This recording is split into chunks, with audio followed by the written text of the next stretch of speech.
Good morning, everyone, and welcome into Wake and Take. It's your boy Jason, and we've got some football to talk about today. Today, we've got a few news stories to hit on, and then we're going to finally dive into some of my quarterback rankings. These are obvious. They're quarterback rankings, so they can be used for Superflex, they can be used for single QB, they're whatever. And I've got a lot of quarterbacks to talk about today, beyond just the rankings, even in the news. So I would say, go ahead, take out your coffee, sit back, relax, and enjoy the show.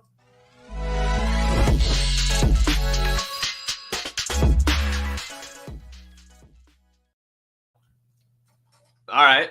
That was it was just like a really quick little bumper run. But there we go. That's how we start the show out. So whatever. Good morning to everyone.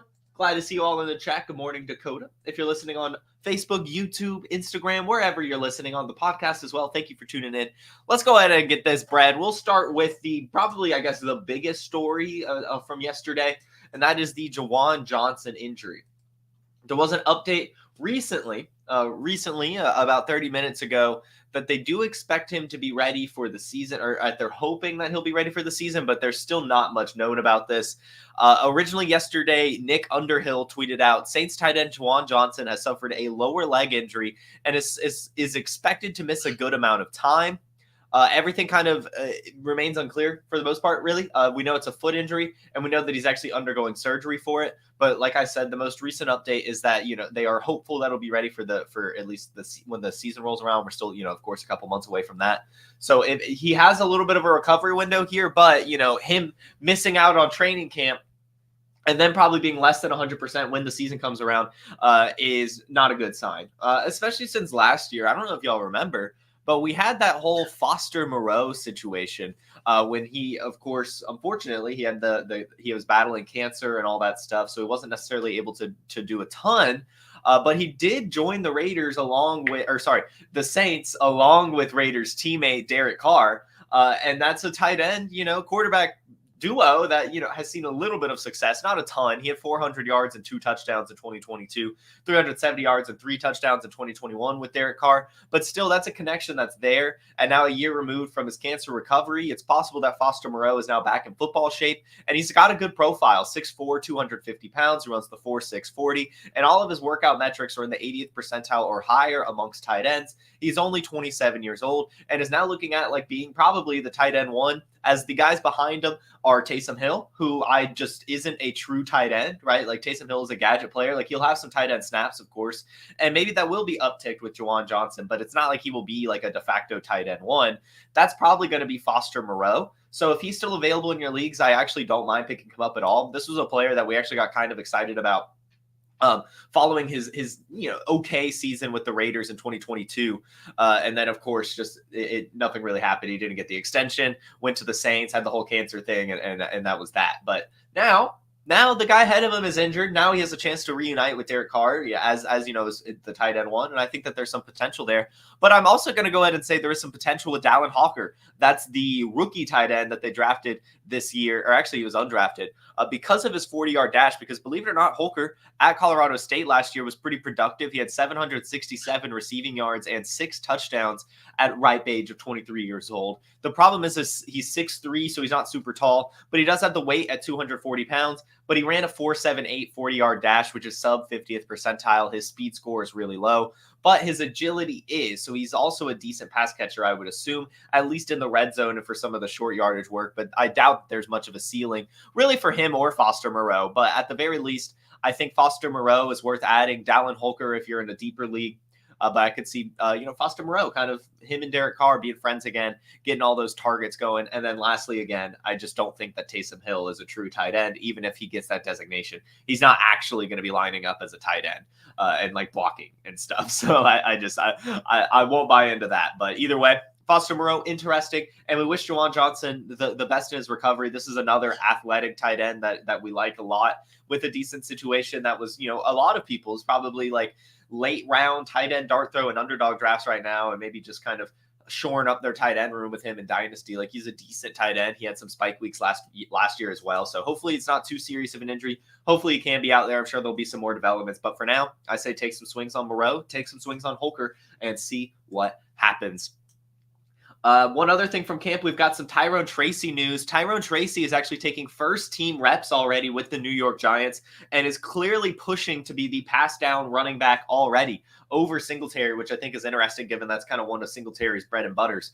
But Tyrone Tracy, of course, being a wide receiver turned running back, that's probably going to lead you to be a pass catching running back. So it's very cool to hear that he's already got first team reps. Very cool to hear that he's already pushing to be the pass catching running back at his size, 5'11", 210 pounds. With his speed, with a 4.48 40-yard dash, with him being a former wide receiver, that could be pretty special for our fantasy rosters. You know, his best comparable players were Rashad White. I think that's perfect. He could get a ton of little dump offs and get a ton of value for fantasy football as a result of that. So Tyrone Tracy getting some first team reps on the Giants already. So if he's still available for cheap right now, you might as well take a swing, as it's looking like he's actually going to have himself a good role. And this is already what we were hoping. I mean, you saw the Podfather. He called it the pick of the draft live at the draft house when it happened. You know, we've been excited here for this player at Player Profiler. Has really everything you want to be a good pass catching running back, going down to even being a former wide receiver. So Tyrone Tracy, a very interesting player to keep our eye on. A couple more bits of news for you guys before we get into my rankings. Starts with Sam Darnold, who's officially been named the quarterback one heading into training camp for the Minnesota Vikings. Here's the full quote from O'Connell. "We haven't had to put out a depth chart or anything like that, but I would say Sam would be the guy I would look to based upon the spring he's had and where he's at in his career, his quarterback journey, and what he's been able to do coming in and hitting the ground running, taking advantage of a competitive situation." He does go on in this interview to underscore that it is a competition, you know, that obviously all the other quarterbacks in the room, but of course JJ McCarthy, are going to be competing for this quarterback one job. But as of now, it is Sam Darnold. And that's fine, right? We talked about it already. I don't think Sam Darnold goes to the Vikings at all, really, unless Shanahan told Kevin O'Connell, like, hey, like, Sam Darnold has taken some strides. He can help out your team for a few weeks as you figure out your quarterback situation. They have a relationship, Kevin O'Connell and Kyle Shanahan. So I would assume that they talked about Sam Darnold before this signing happened and what he could mean to the team before signing that guaranteed contract, right? So I do think that Sam Darnold's going to start probably for a few weeks, but I do, again, expect JJ McCarthy to take over and be pretty decent for this offense. I think Sam Darnold's just going to go out there and be Sam Darnold. For example, last year, week 18, 26 pass attempts, completed 61% of them for 189 yards, 1 touchdown, and 1 rushing touchdown, no turnover. So it's fine, right? 17.5 fantasy points, but there's no really ceiling in Sam Darnold's game. He just really doesn't have it. I don't care. He could end up being a decent game manager, but that's not enough for this offense. They definitely want more. So while he might be an early season starter, he's definitely not going to close out the year like that. And there's still also a chance that he loses it at training camp. Like, we still have a long summer ahead of us. But right now, he's the quarterback one. And interestingly enough, being named the quarterback one by the head coach, Russell Wilson is still not being really designated that. The coaching staff, Mike Tomlin and Arthur Smith, continuously use the word or the term, the words, pole position to designate Russell Wilson. So basically they're saying that right now he's leading to be the quarterback one, but it's a race and they want to see what Justin Fields has too, leaving the door open for what can happen for Justin Fields. I think it's important to mention this because I think sometimes when it comes to quotes, what isn't said is just as important as what is said. And the subtext to me of using pole position to designate Russell Wilson is that it is an intense competition and Russell Wilson doesn't guaranteed have the job right now. Now, I do think, of course, that Russell Wilson will continue to be the quarterback one and start the season as the quarterback. But as you guys know, I still firmly believe that Justin Fields will take over at some point. I would be shocked if the Steelers don't attempt to use both of these quarterbacks to see what they have. They could either get a bridge quarterback in Russell Wilson, or they could actually get a franchise guy in Justin Fields if they can figure out his development with his youth and just overall potential. The Steelers are primed to test out both of these guys. So I want especially Justin Fields because of the ceiling. But Russell Wilson, I guess if you could get him for basically nothing, I'll take a little bit too in Superflex leagues just to help me get over the top. But as you'll see in my quarterback rankings, I'm not crazy high on Russell Wilson. I really don't think he has it anymore. I really do expect Justin Fields to take over sooner rather than later and at least be good for fantasy. I still haven't come around to if I think he will unlock himself as a true NFL quarterback who can process defenses and stuff like that. But I think at the very least, Justin Fields will still score his fantasy points on a decent enough offense in Pittsburgh. So I just think it's interesting that they keep just saying, you know, he's in pole position and not just saying, yeah, Russ is our quarterback one, right? So that's that. And After all that quarterback talk, after all that news talk, we've got one more thing to talk about here, and that is Tom Brady. Tom Brady, yesterday was basically enshrined into the Patriots Hall of Fame, and they had the number 12 retired. As you guys know, I'm a Tom Brady stan, so of course I'm going to use Wake and Take to talk about Tom Brady at least a little bit. So here is what here's just kind of a little video into the announcement of his retirement. Or the number retirement from Robert Kraft. You just see the crowd. It's just awesome for Tom Brady. I love it for him. Check this out. There's only one iconic number that will always represent Tom Brady. And tonight, I promise that it will never be worn again. As the number 12 is now officially retired.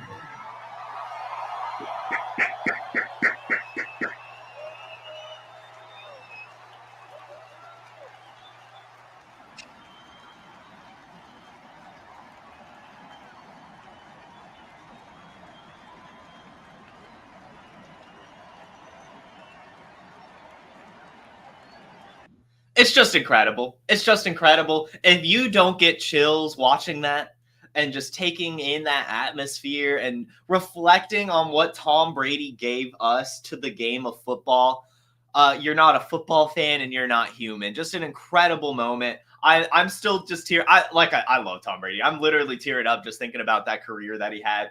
My hero, really. Like I fucking love Tom Brady. Happy for him. Love that the Patriots get to retire that number so quickly. And I just got to say, can we just go ahead and put him in the Hall of Fame? Like, do we have to wait the years? Like, can we just go ahead and put him in? Like, what are we doing here? Like, come on. Greatest of all time. Let's go Tom Brady. Incredible stuff. And it's just nice. It's just nice. I love just kind of taking a step back and appreciating some of the greats of our sport, but especially my favorite player of all time. And just one of my just role models in general. You know, hard work can take you far. I highly recommend going to just watch his speech as well. It's a little bit long, so I didn't play it on this show. But Tom Brady, just dropping some heavy wisdom on the audience yesterday. So it's great. It's really, really great stuff. Congratulations to Tom Brady and congratulations to the New England Patriots as they, try to figure out what's next, right? But it's cool that they're retiring the number, not letting Drake May get it, all that fun stuff. Again, Tom Brady's awesome. And Dakota sums it up. A lot of people hated Tom Brady growing up and all that stuff, or just in general. But as his career goes on, it's just you can't do anything but respect him. I don't think I've run into a Tom Brady hater since 28-3. I think that was kind of the moment, right? Like he pulled off that comeback and everyone was like, all right, whatever. He's the greatest of all time. But especially when he won the Super Bowl with the Buccaneers is where everyone's just switch went off, right? Like, yeah, the parade, he throws the Super Bowl trophy, we get drunk Tom Brady. That's when he started becoming loved in the public image and all this stuff. But again, just congratulations, Tom Brady. Good moment for him. Good moment for all Patriots fans as well. Really great stuff. So before we get into my quarterback rankings, I did just want to go ahead and play a promo. Let's hear from Player Profiler's Dynasty Deluxe. This episode is brought to you by Player Profiler, the Dynasty Deluxe package. The rankings are the best in the industry. It includes strategy mode where you can say, hey, change the rankings to be win now. Oh, change the rankings to be productive struggle. There's also a draft planner to help strategize where you should take players because the draft planner also includes ADP. There's a trade finder where we look up on My Fantasy League and we see trades that are done, including a particular player. Then there's a trade analyzer where you can plug in draft picks, players, and we assign a lifetime value to draft picks out 5 years. The best thing about our trade analyzer, it can't be gamed with volume. And there's mock draft data to see right now what's the market for player X versus player Y, including in the fall when very few mock drafts are happening. And our Dynasty guide, the Dynasty Dominator, would cost you $10 on Amazon, but you get it for free with Dynasty Deluxe, and you get our rookie guide for free, a $25 value. So you get all of that for $45. I mean, it's a great deal. It is a great deal. Go get the Dynasty Deluxe. Get every single tool at Player Profiler. that will help you win your dynasty leagues. Incredible stuff put together by our data teams and developers and the minds of Podfather and other people here at Player Profiler to get things updated. And and I'm not going to tip the cap too much of what's coming, but we do have an incredible update coming out to the Dynasty Deluxe package. So go ahead and get that today. You can actually get the all-in package using promo code Jason and get $20 off the entire thing. Get every single one of the Player Profiler tools to help you. It's incredible stuff. So we've got quarterback rankings to talk about here. We've kind of been teasing them throughout the week. We did a Superflex draft, so I wanted to make sure to put these together to go through it. And I never really even referenced it. I kind of teased it yesterday as people asked me where I had Justin Herbert, but now I'm ready to talk about it and everything and show it off as we have a little bit more time. So here we go. I'm going to share my screen and we'll go over to Google Sheets. I don't understand Excel or really any Microsoft Office. I just use the Google equivalent. So here we go. We're actually going to start from the bottom here. And as you can see, we'll start at quarterback 40, although I do kind of have it down pretty far. So maybe we could just start at quarterback 60 and work our way up, making you guys stick around. We're not starting with the top here, but basically, this is just going to be a little bit of a tier back here, like the 50 through 60. A lot of it is quarterback 2s, but some of it is some quarterback 3s, as you can see. I guess we could probably start 65, I think, is where I kind of stopped. That's Jaren Hall. But then we have these like quarterback battles with Carter Bradley's another quarterback 3, but then Michael Pratt versus Sean Clifford, Bailey Zappi versus Joe Milton. I don't have a preference, so really this whole range I'm out on. Where I really care about actually rostering some of these quarterbacks in Superflex leagues begins here at quarterbacks 59 and up. Jimmy Garoppolo, obviously this is probably going to be more of a one-season rental as we get a little bit further in this list. You'll see why. Kyle Trask, at this point, I had a little bit of faith in him. As we know, they spent a second-round draft pick on him. He's never really had a chance to start, so there's always been this whole question mark and potential when it comes to Kyle Trask, but we've just never actually seen it. And I think officially now with the Baker Mayfield extension and really no reports from him ever being good at camp or anything, he's done. But he is still a backup quarterback, so if anything happens to Baker Mayfield, he will play. And I just think it's important to roster some of these backups in Superflex. Marcus Mariota, again, the same thing. I mean, whatever, backup quarterback, Tyrod Taylor, backup quarterback to Aaron Rodgers, of course. So he's going to get a little bit of a bump because I don't really think, basically it's kind of by offense and situation as I go up through these backup quarterbacks as I get higher and higher on them. So Marcus Mariota and Kyle Trask and Jimmy Garoppolo, they're my worst backup quarterbacks. Well, and Jimmy Garoppolo's low because I actually have him as a quarterback 3 on the Rams right now in my head as things kind of play out. So I'm not crazy interested in him, but I want him for this season. Kyle Trask, again, he's not that good. So he's at the bottom of it. Marcus Mariota, I think, could be solid in that offense. So I have him there. But then Tyrod Taylor, I just think that we actually probably see him this year. I don't trust Aaron Rodgers at all. Davis Mills, he's still young, still has that third-round draft capital. And if anything happens to CJ Stroud, he's going to be pretty solid. Tyson Bagent, we saw him last year, and now it's a revamped offense with new weapons. Mike White, right? Tyreek Hill, why wouldn't you want that quarterback?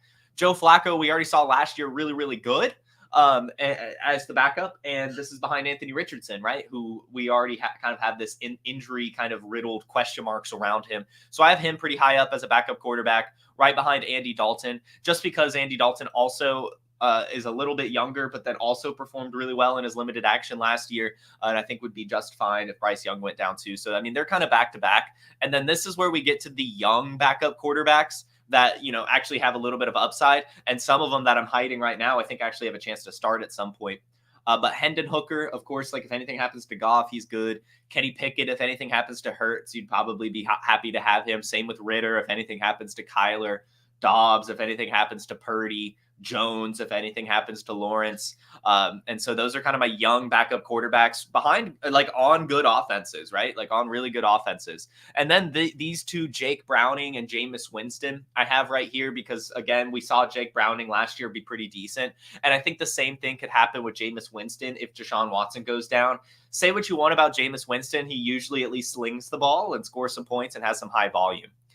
Which leads us to Zach Wilson, Stetson Bennett, Spencer Rattler, and Trey Lance, where I have this as another tier of players who could actually Not really Zach Wilson. Maybe it's these. I would say these three is my tier. Zach Wilson, I just have ahead just because he's still young and everything and still has that second overall draft capital. Like, it's just hard to fade him too far, even with how bad he's been. And, at this point in time, Bo Nix still hasn't been named the starter. So in my head, he's still high up there, but I'm sure Zach Wilson could move down. But this 41, 42, 40 range, Trey Lance, Spencer Rattler, Stetson Bennett, I like these guys a lot because I'm coining them young quarterbacks that could end up being starters within the next couple seasons. So Trey Lance, as I've talked about a lot, I have a very good gut feeling on him. I really liked the Dallas landing spot for him. It just seemed like a good culture fit and really just play style fit too. A lot of Dak Prescott in his game. And with Dak Prescott being on the final year of his contract and having injury concerns, I want Trey Lance where I could get him. Spencer Rattler, I don't believe in, but the situation is good and you can't deny it. Derek Carr has not been good at all in New Orleans. He's been fine in New Orleans, but also his contract will be up within the next couple seasons. So there's a potential here with the development for Spencer Rattler that he could be good. This was a player that, coming into college was touted as becoming a future first-round draft pick. He never really showed enough in college and honestly was disappointing to me at the Senior Bowl, so I don't believe in him too much, but you can't deny the situation, and you can't deny the ceiling too if they do figure out the development. And Stetson Bennett I have really high because he was really good in college. I know he was obviously older, so that's going to help you in everything, like we saw with Michael Penix, like we saw with Bo Nix. But, I mean, and then last year he had the lost season, and it's still undisclosed why. We think it's like a drinking thing. That's kind of what's going around in the space, but we don't know. That's still speculation. But either way, Stetson Bennett is back, and with Jimmy Garoppolo being suspended for 2 games, Stetson Bennett has a really big shot here to in camp, push himself up to be the backup, but also, in those first 2 weeks of the season, be the backup and really soak up a lot of knowledge. And Matthew Stafford's towards the end of his career right now. Stetson Bennett could be a replacement plan, as shocking as that could be, as he's already 26 years old. But he was really good at UGA, a true distributor of the football and a decent enough quarterback, even if he doesn't really have the size or anything. He was pretty good. He's called the mailman for a reason. He was delivering those packages. Which will lead us to this range right after it. And this is 34 through 39. These are my starting for really, I guess, 32 through 38, 39 are my quarterbacks that I think could start this year. Yeah, that's really it. I guess I probably shouldn't. Russell, all right, I'll put it here. 35 through 38 is another tier. Sam Howell, Aiden O'Connell, Sam Darnold, Jacoby Brissett. These are quarterbacks that could start at some point. Russell Wilson probably in there too, but we'll see. But either way, I have Sam Howell. He could eventually take over for Geno Smith towards the end of the season. It's a new coaching staff, and Geno Smith is on the near the end of his contract. So there's a potential that they just want to see what they have in Sam Howell. They took the random shot at trading for him for a reason. I think Geno Smith's a starter, and I think Geno Smith will be fine. But at 23.5, with such a good year that he had last year outside of his turnovers, I could see the Seattle offense actually wanting to take a shot on him and seeing what he has. And so I actually really like Sam Howell a lot. I have Aiden O'Connell behind him because I do believe in Gardner Minshew. I really do think that Gardner Minshew earns and keeps the starting job. But, in the terms of fantasy football value and really the way things are going, I felt it's important to throw him in this tier right ahead of Sam Darnold and Jacoby Brissett, because Sam Darnold and Jacoby Brissett, I think, are just a few week starters. Though I think that Drake May and JJ McCarthy take over at some point this season. And this is probably the last time we at least hear from Jacoby Brissett.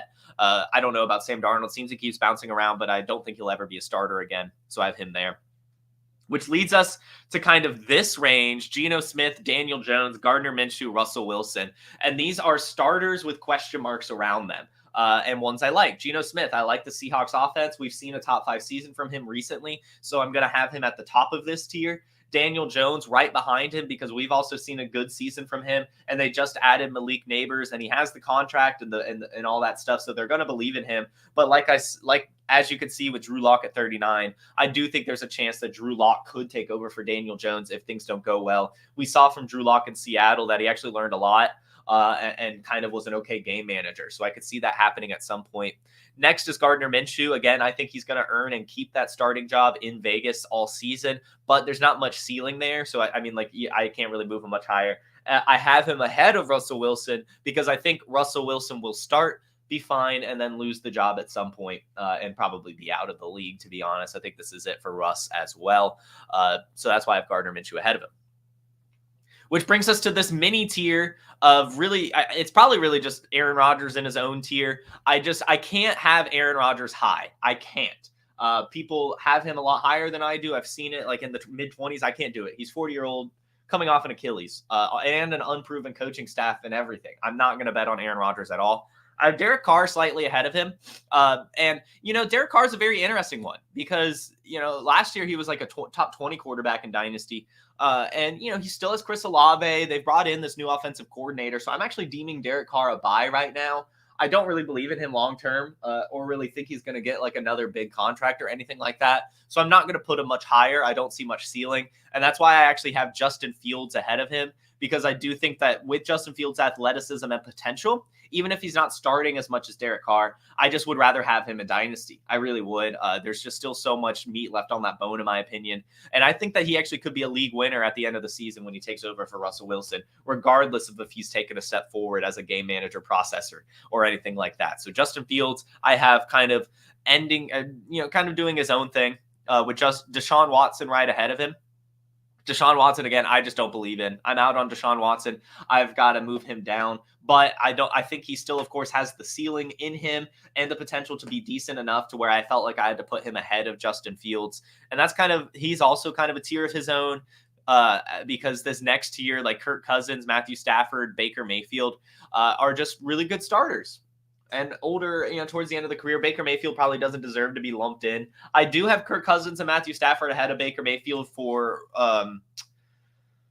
ceiling purposes, I guess. Ceiling / just champion, like win now purposes. If you're less win now, I guess you could probably go with Baker Mayfield. But I just see some huge seasons coming from Kirk Cousins, Matthew Stafford, whereas I just see like a fine seasons from Baker Mayfield. Like they're fine, they're good, but they're not great. Whereas I think Kirk Cousins and Matthew Stafford could still be great for our fantasy teams.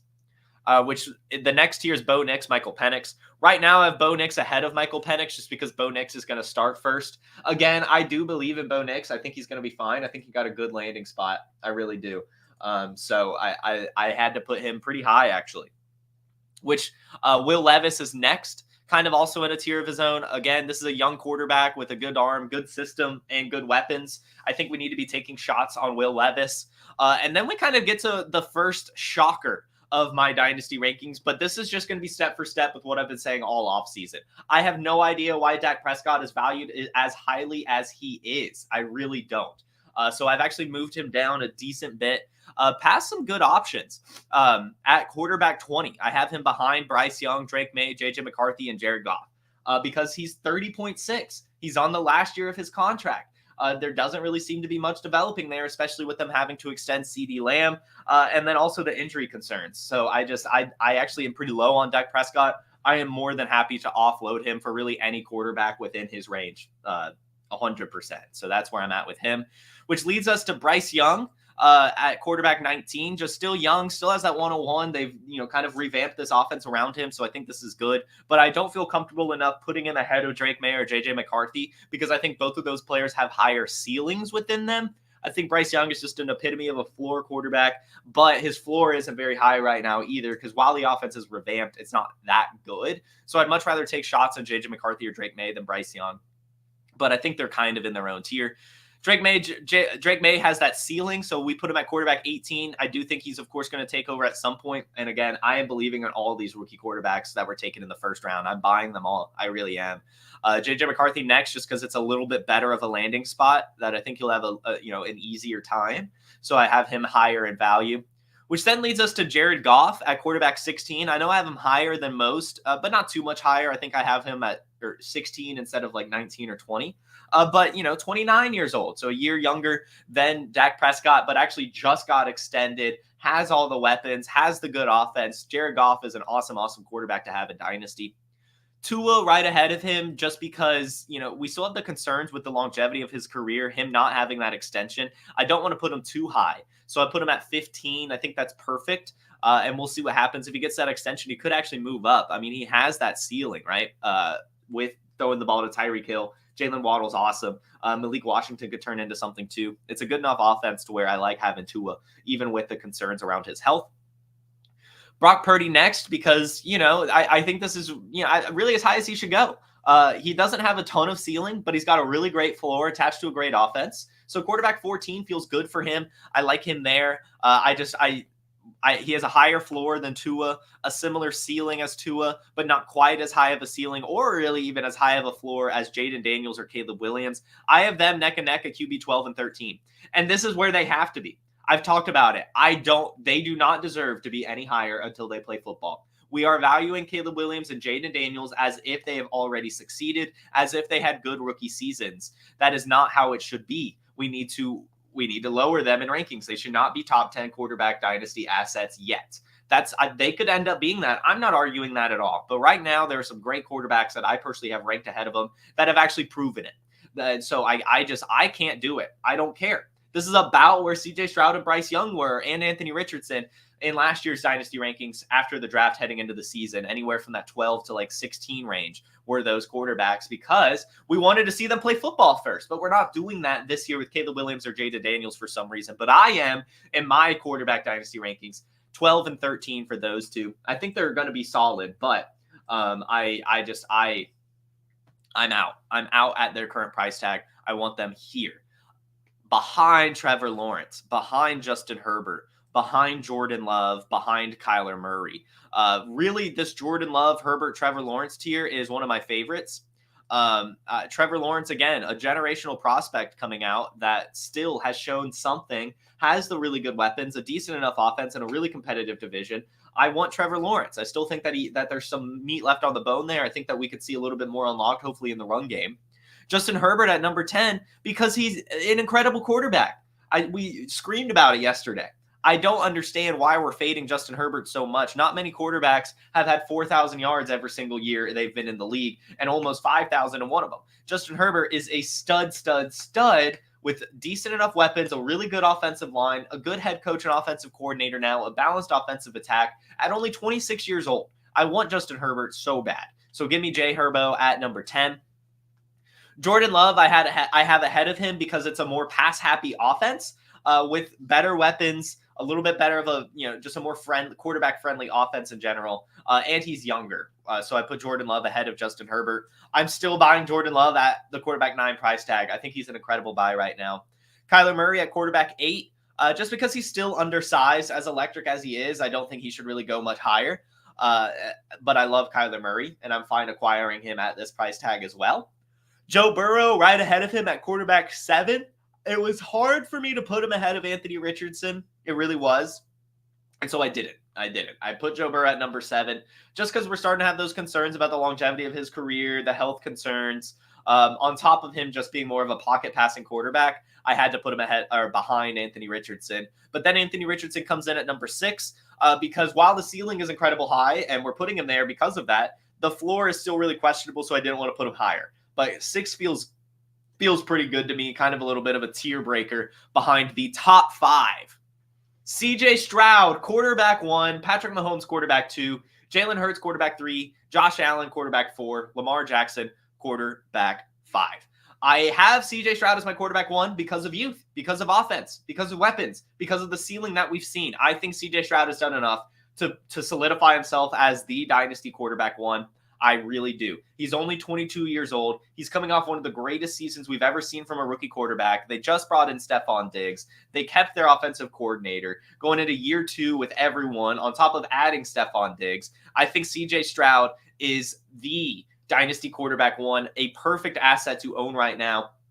And so because of that, if I had Patrick Mahomes, Jalen Hurts, Josh Allen, Lamar Jackson, I'm taking those quarterbacks and seeing what I could get on top of CJ Stroud because I think that CJ Stroud is going to have a very long career and at least be a top 5 quarterback over it, right? Like CJ Stroud, just the ceiling is immense. The floor is immense. I can't think of a single reason why it wouldn't be the dynasty quarterback 1.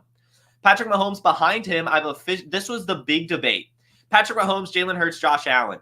These are all this is hairs. We are splitting hairs here. They're basically tied for second. It really is a pick your poison.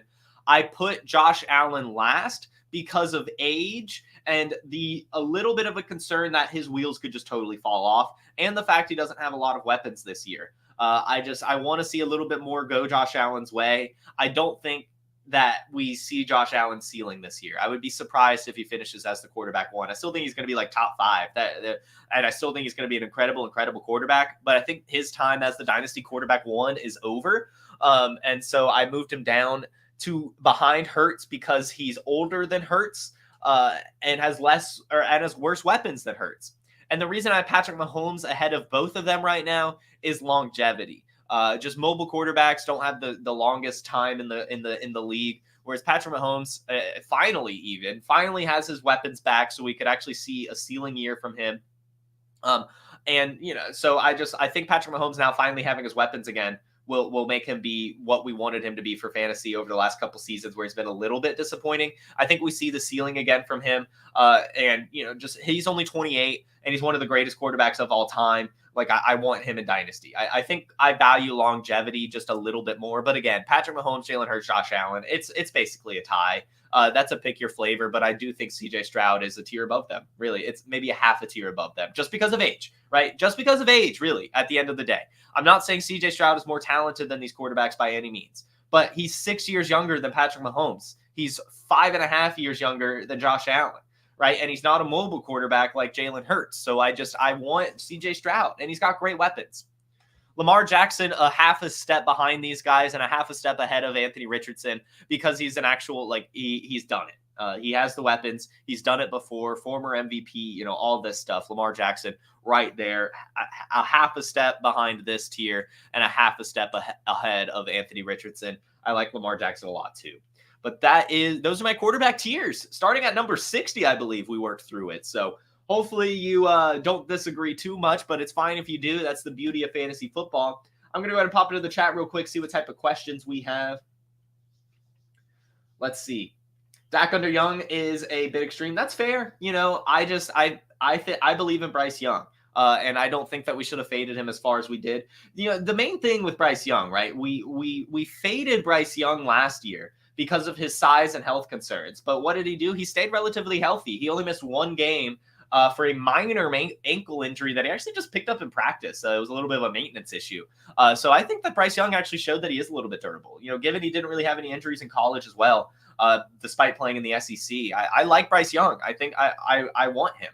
He's still really young. The former 101, I would rather have him over Dak. But I also just want to say, when I go through these rankings, I'm not I use the actual values of these players when I'm trading and stuff. I'm not just going to go take Dak and ask for Bryce Young straight up. I'm going to ask for Bryce Young and something else because I know I can get it.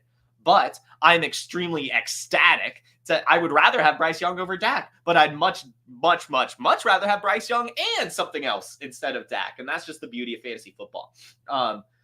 Williams and Daniels have higher upsides than what we've seen from T-Law. Yes and no. I think Daniels, of course, has a higher ceiling than Trevor Lawrence, but I would not say that Caleb Williams has a higher ceiling than Trevor Lawrence. I mean, we were talking about Trevor Lawrence literally being Peyton Manning when he came out of college. So that ceiling I still think is there. So I would rather take the bet on T-Law, given he's been in the league a little bit longer and actually shown some stuff. I can't decide between double tapping Caleb Williams and Anthony Richardson or just taking value later in the draft. Take them both. Get Caleb Williams and Anthony Richardson, especially if it's super flex. You will be happy to have that super strong quarterback room. Just traded down from Allen for Herbert, and I assume plus for the upside swing last month. I like it. I'm assuming you got a decent plus too.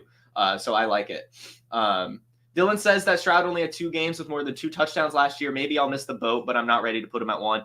That's fine, right? Whatever. I get it that it's not as rich, it's a little too rich for a lot of people. I'm ready to make that jump, and I want to capitalize on it before he actually becomes that. Because I know he will. Again, 6 years younger than Patrick Mahomes. Younger, actually, than even Caleb Williams. So I want CJ Stroud, or the same age, actually, as Caleb Williams, younger than Jaden Daniels. So CJ Stroud, a stud and a half, man. I don't know what more he should do to establish himself as the quarterback 1, but I know he's going to do whatever it takes this year, and it's going to happen. So I want to get him while we still can. That's kind of where I'm at when it comes to Stroud. Let me double check that there's not any other questions. I feel like I saw one. Yeah. Why would targets come away from Bijan for Pitts when Pitts will be getting all of Jonnu Smith's targets?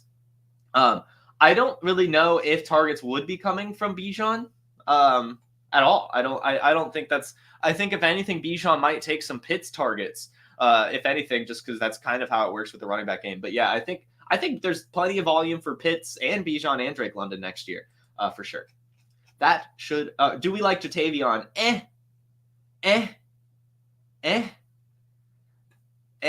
Like I do and I don't. I'm taking him at the right value, of course. Like I want those swings. And what's interesting about Jatavion is he actually has a path to be like a featured weapon. Like I don't like none of the guys in the Panthers receiving room are true alphas. As much like Xavier Legette, like he could be fine, but he's not an alpha. Deontay Johnson, he's not an alpha. He could be fine. Jatavion Sanders is not an alpha either, but like like he has the ceiling right there, right? I think that Jonathan Brooks is the Panther I want most outside of Bryce Young right now, though. Cool. No, you traded Stroud and Goff for T-Law last summer in 1 quarter. Dude, that's the problem. It sucks, man. If it makes you feel any better, I made the worst trade of my life last summer as well, trading away CJ Stroud. And I believed in Stroud. I was, doing everything. But I wanted Josh Allen. I traded CJ Stroud plus for Josh Allen. And I hate it now. I hate it. I wish I had just kept my CJ Stroud plus, right? Like, it's just, that's the thing. And that's why, again, I want to go ahead and downgrade some of those quarterbacks at the top and try to get Stroud plus because he's younger, has all those weapons, all that fun stuff. So that was today's episode on quarterbacks. Tomorrow, actually, we'll have Matty Kiwoom joining the show, so make sure you tune into that one. It's going to be a fun episode. I'm going to finish up the rest of my rankings. I started with quarterback. Eventually, I'll get through all positions, but I thought quarterback would be a good place to start since we're, kind of in the startup season and we're all playing Superflex really. So it's nice to talk about quarterbacks. We'll definitely get my rankings for other positions as we go through the summer. And when they're completed, I'll totally make them available to everyone in some fashion, whether it be paid or free, depending on my mood. But either way, I am working on those throughout the summer, and there'll definitely be some more coming your way. So thanks again, everyone, for tuning in. Make sure you hit that like button. Make sure you hit the Player Profiler subscribe button as well for both the news channel and the regular Player Profiler channel. Tons of great content coming out daily. Make sure you follow Player Profiler on social media everywhere, as well as me at JFootballWine if you want to hear more from me on some other channels. You guys have a terrific Thursday, a wonderful rest of your week, and I'll see you tomorrow with Matty Kiwoom. Peace. Hey, I want to thank you for being part of this broadcast. If you have any thoughts on it, leave a comment. If you enjoyed it, make sure you leave a like. And if you want to see more shows on the Player Profiler channel, subscribe to it. That's how we know you want more.